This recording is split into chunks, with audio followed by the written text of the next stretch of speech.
This story was shared by you/Monkman1231, so credits to him. My grandfather's Vietnam Bigfoot encounter. My grandfather told me this story a couple months ago about a weird creature he encountered with his platoon in Vietnam. He said it looked like a Bigfoot but different in some way. The story begins at Cam Ranh Air Base in 1957. He arrived at the barracks and went right to bed because he knew the next day was going to be a long one. He awoke and joined his platoon. They started their patrol through the jungle when they found an injured ARVN soldier next to a tree. My grandpa asked him what had happened and the ARVN responded, "It's still near, get away from here." My grandpa was confused and didn't think anything of it. They put the ARVN on a stretcher and sent him back to base. They continued their patrol and everything was normal for a couple hours until they heard a loud deep scream type sound. They rushed toward it, guns at the ready. They cut through the brush into a clearing and saw a 7-foot-tall hairy creature gnawing on bones. One of the men started to shoot at it. Bad idea. The creature lunged toward him and flung him into the air. The soldier crashed to the ground and screamed. The creature grabbed the man and bit into his legs. The other men started shooting at this thing. It yelped and dropped the man. The creature ran into the woods. A soldier ran to go help the man that was bit. The man's legs were gone and his spine was broken. The medic came over and put the man on a stretcher. They started their way back to base. They went about a mile before the thing came back for revenge. It jumped out of the bushes and snatched one of the soldiers. It dragged the man into the brush. All the soldiers started sprinting down the trail. My grandpa tripped on a rock and smashed his head on the ground, making him black out. He awoke the next morning with a huge gash on his head and blood all over the place. He started to get up when he heard large footsteps coming near. I later backed down and acted dead. The creature walked by him thinking he was dead. A few minutes later he got up and started walking, but soon he realized he didn't know where he was. He walked down the trail for a while hoping to find someone from his platoon. He walked for hours, but he eventually found a helmet. He turned it in circles and found that there was a hole through the middle. He walked a little farther and found what was left of his platoon. All the soldiers were dead, but the medic was nowhere to be seen. He grabbed a gun and continued hoping to find the medic still alive. He walked for a couple miles when he began to think he was never going to find the base until he found a map. He grabbed the map and looked at it for a while. He figured out where to go and started walking. The next morning he arrived at the base. His clothes were ripped and his face was bloody. After they got him cleaned up, my grandpa went looking for the medic. Eventually he found the medic in a tent. One of his arms was gone and he had scratches all over. "What happened?" my grandpa asked. The medic responded with, "I ran and ran with that man on my back until I collapsed and a patrol found me." My grandpa went and asked to go home that day. My grandpa was changed by this. He has been going to therapy since.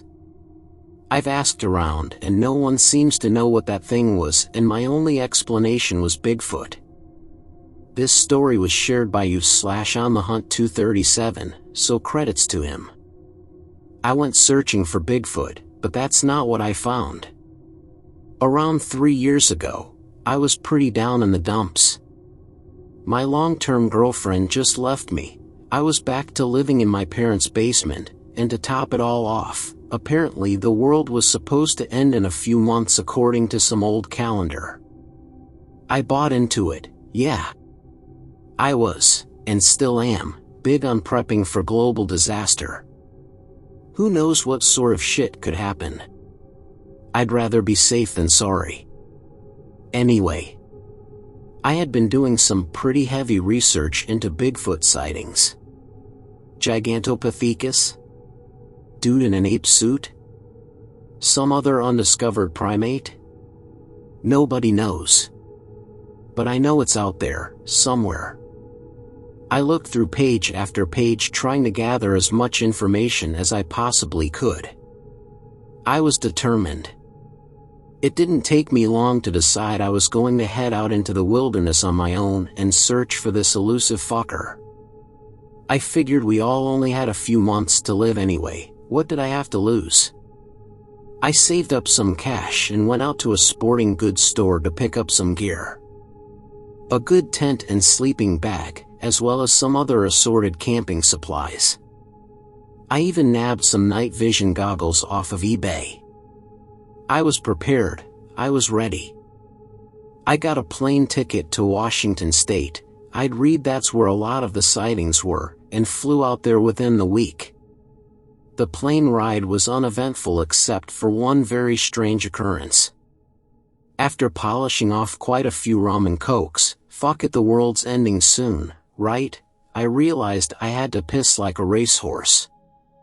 As I stumbled my way down the aisle, I suddenly felt every single passenger's eyes on me, even the ones who had sleeping. I mean, every single one, children included. I think I saw a friggin' baby giving me the evil eye. It was dead silent even though moments before the plane sounded like Mardi Gras. I kept looking back at the passengers when my hands found the bathroom door. They all had their heads turned around, still pointing their dark gazes at me. I slowly turned my head around to find an old woman inches from my face. Her eyes were all white. Blood trickled from her nose. She grabbed me by face and pulled me closer still. Her rancid breath whispered something to me. "Find us. We're waiting," the hag whispered. I practically threw myself into the bathroom and slammed the door closed behind me. What the hell was going on? Did I fall asleep on the plane and am now dreaming? Did somebody spike my drink and I'm now tripping out? Were the conspiracy nuts right, and the world is ending? It took me about 5 minutes to calm myself down.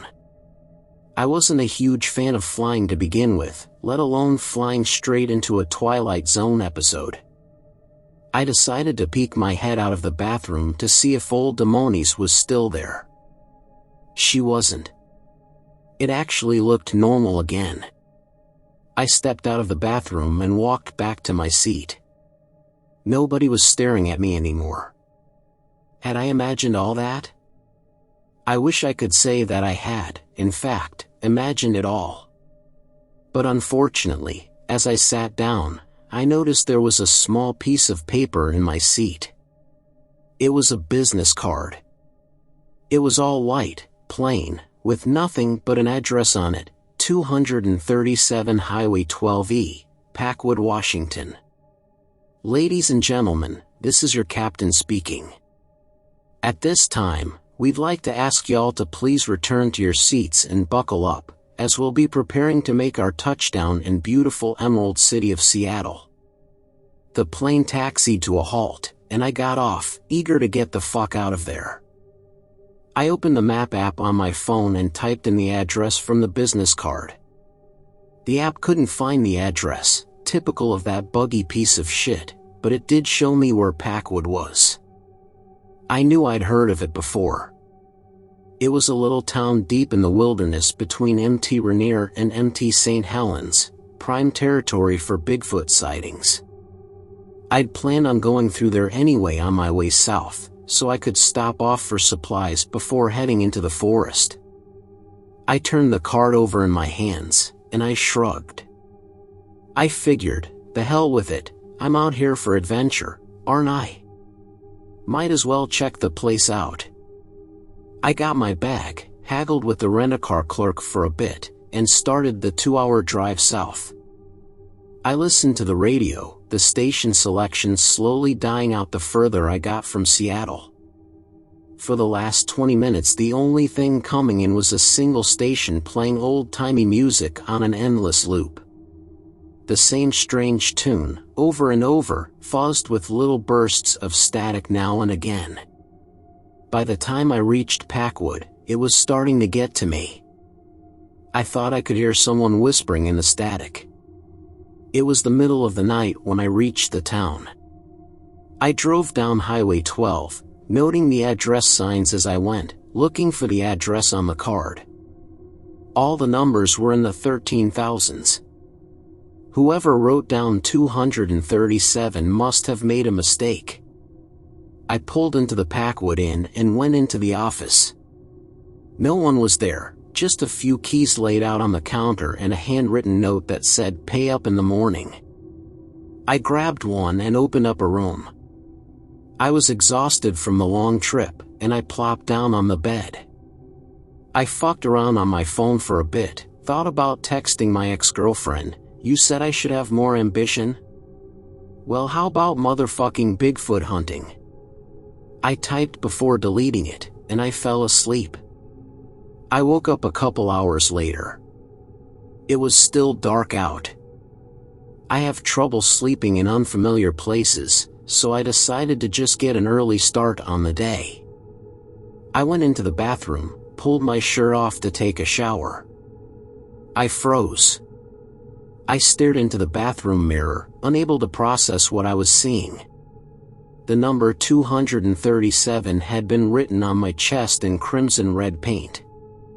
I freaked instantly, jumping in the shower and soaking my bottoms in the process.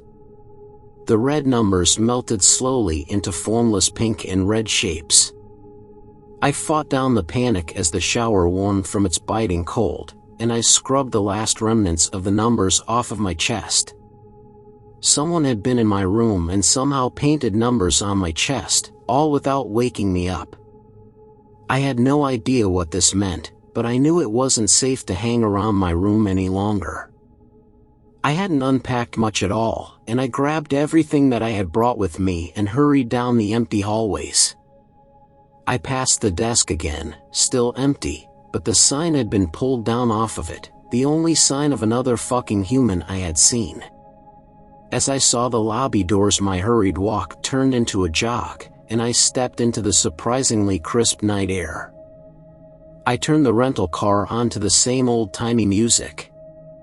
"Fuck that noise," I growled to no one but myself, turning the radio off with comforting decisiveness.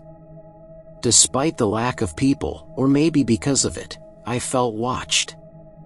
There was a full moon out and the clock in my car told me that I should be getting the benefits of dawn soon, so I kept the headlights off until I eased out of the parking lot and was back on the main town road.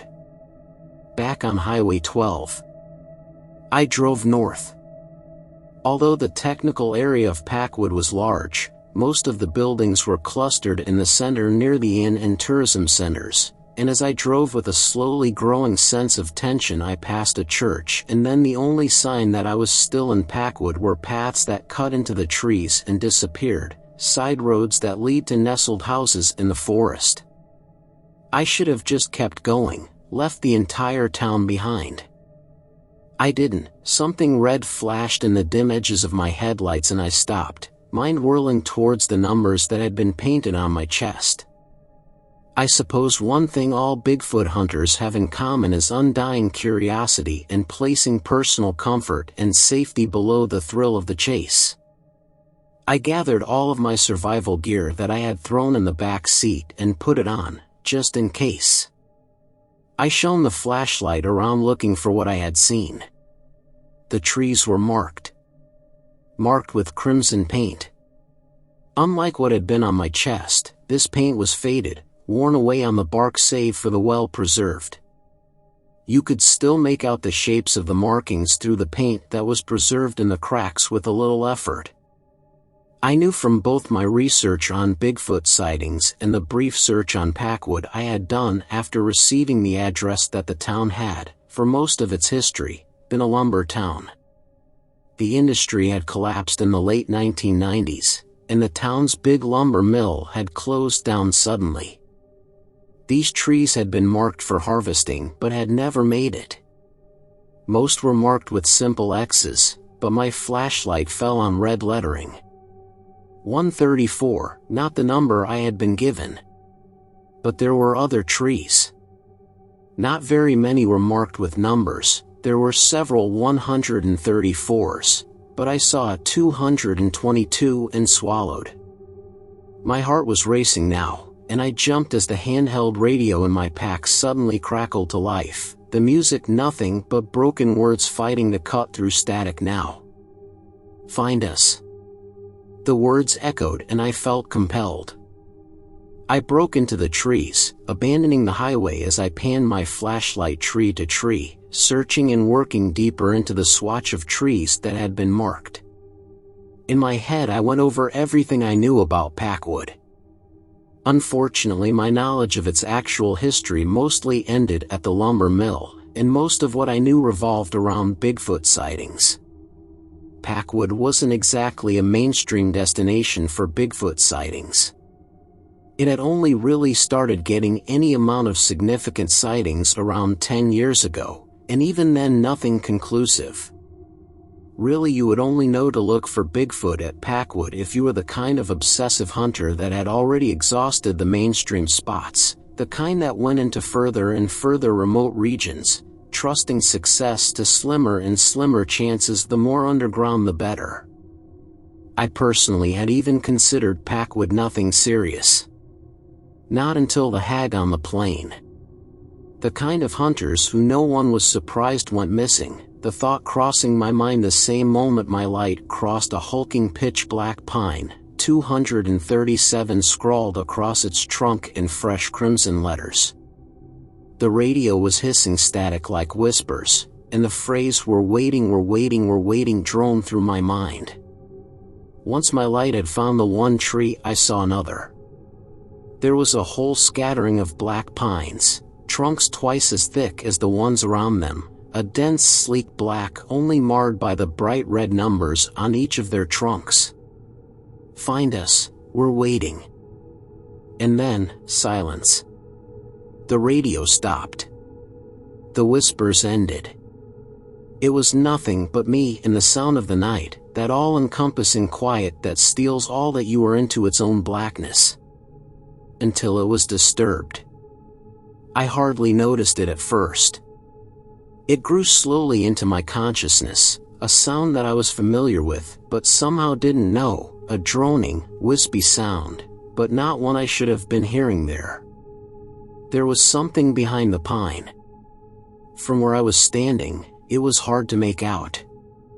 Its shape was near the tree, but it was bigger, longer. Man-made.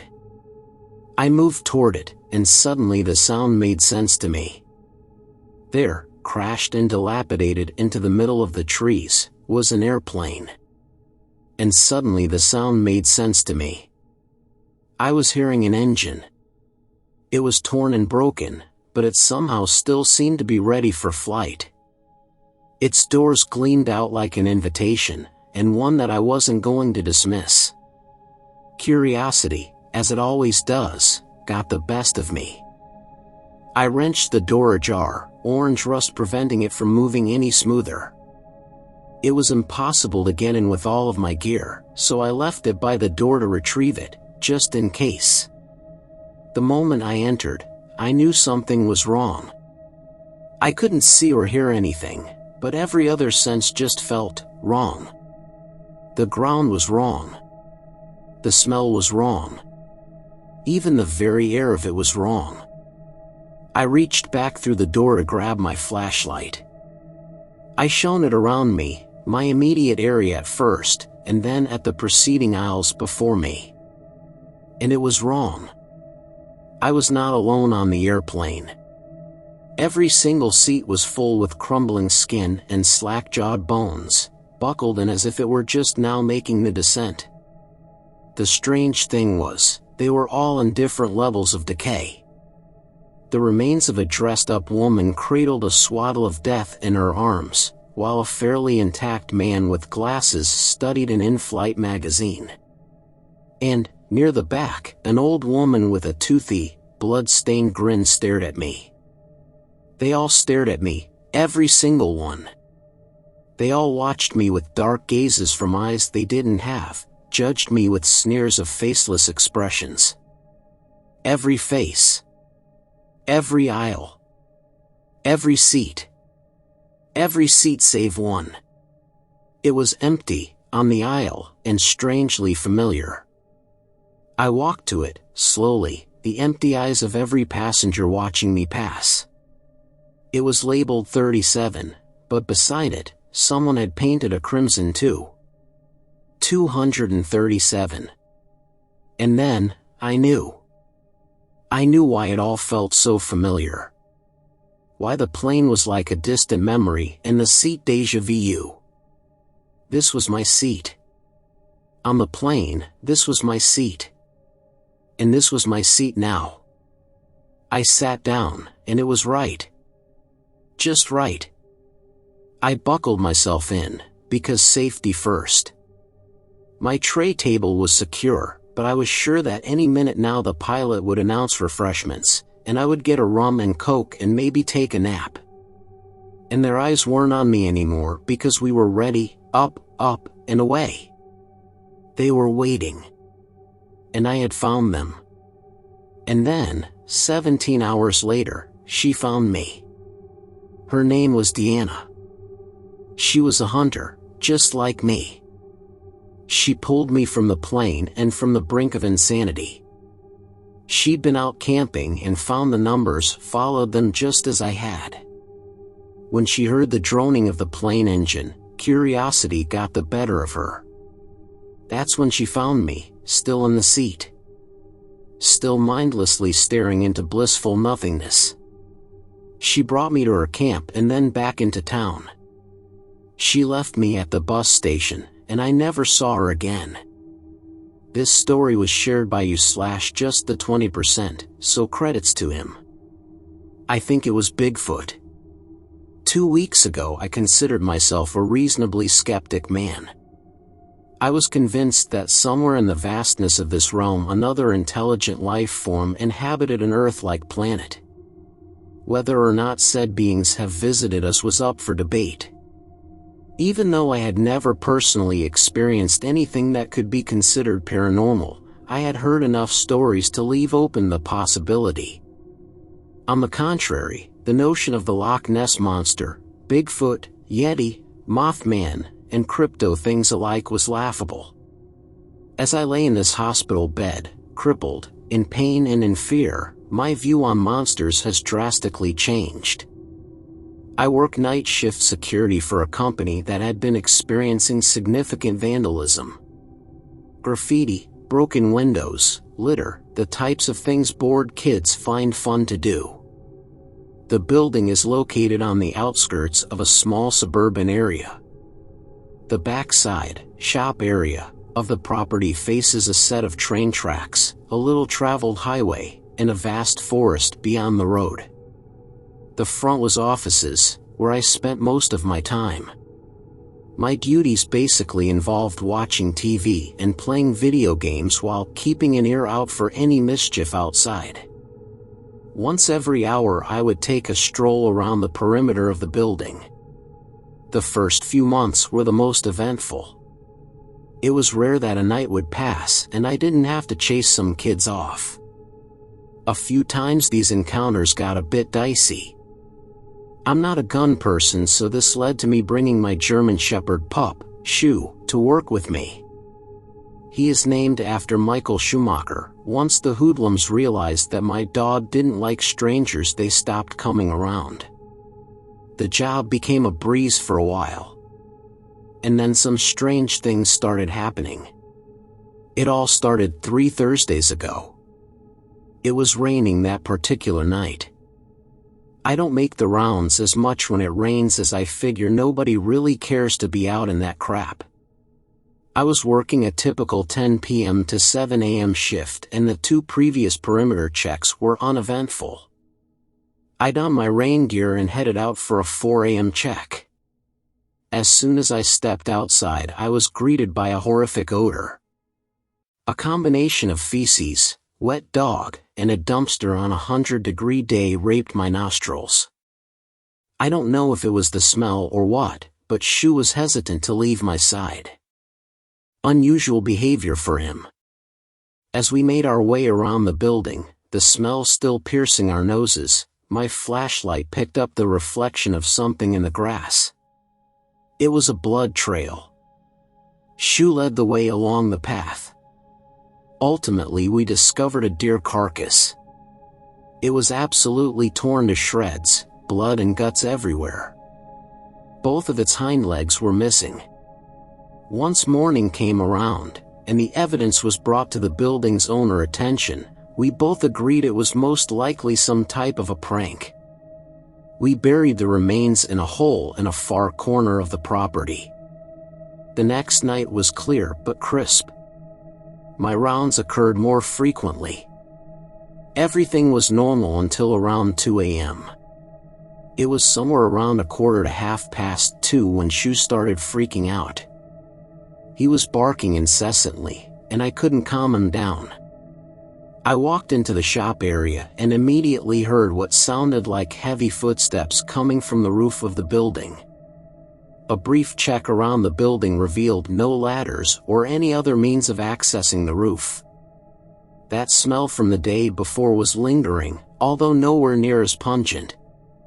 Besides my personal account, no other evidence was able to be reported to the owners. Saturday night was uneventful.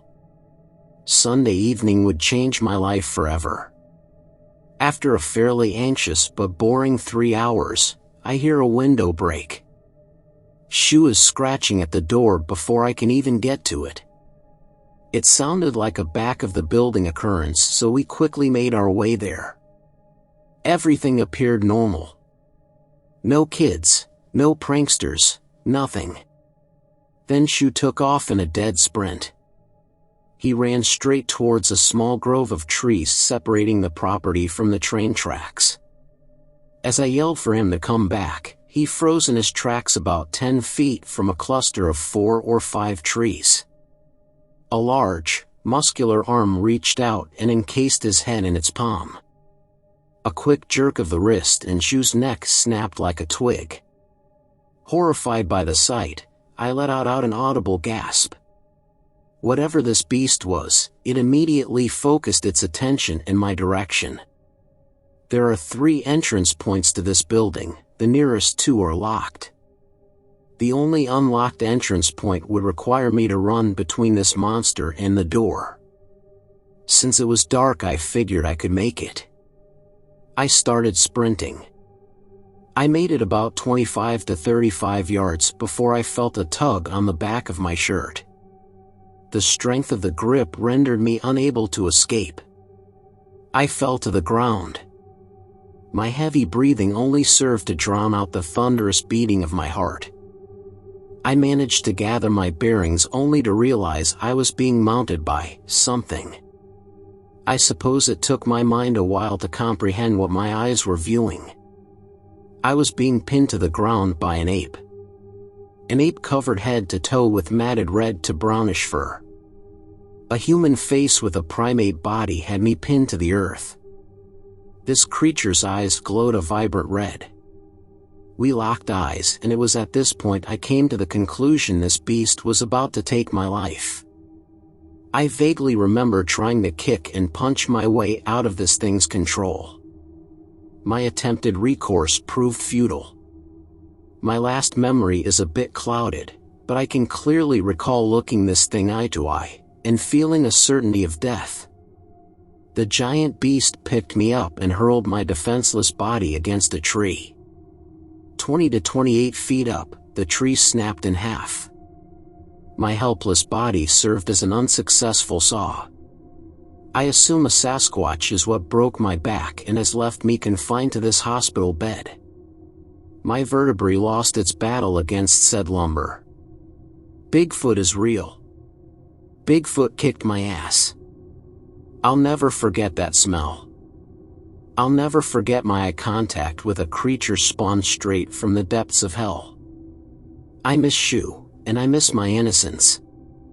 Thanks a lot for watching the video till the end. Subscribe to our channel Horror in Detail.